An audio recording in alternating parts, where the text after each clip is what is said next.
session with his teacher. This wasn't his first time there, and like before, he still hadn't chosen a path for his future.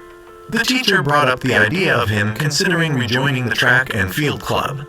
From the teacher's words, it seemed that in the past Hiroshi had experienced something that made him quit sports, and that carried on until now, so he still didn't train or intend to rejoin. The teacher sympathized with him, then started to encourage him with motivational words that had nothing to do with Hiroshi's problem. Looking at the teacher's desk, Hiroshi knew he had just read How to Win Friends and Influence People and got too into it. The career counseling ended, and on his way home, Hiroshi's gaze turned to the schoolyard, where he saw students training. An orange-haired boy saw him and ran over. They knew each other, and this friend, like the teacher, advised him to start training again, but Hiroshi still gave his old answer no. The orange-haired boy couldn't force him, so they said goodbye. As for Hiroshi, to escape that past, he turned to virtual reality games.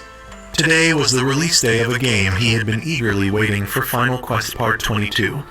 On his way, excitedly heading to the game store. As for Hiroshi, to escape at the dumb look of our main guy, it could only be bullying.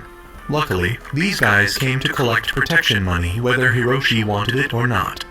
After counting the money, they told him that if he ever needed someone beaten up, he could just tell them.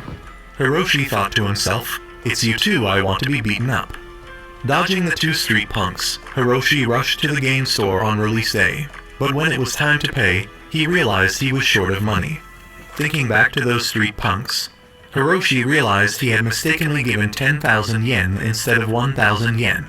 Of course, without enough money, he couldn't buy the game, so he left in disappointment. Not knowing what to do, his feet stopped in front of an old-looking game shop named Kisaragi. Without much hope, he stepped inside, and indeed it was as expected every game there had been made 3 years ago. Hiroshi approached the shop owner,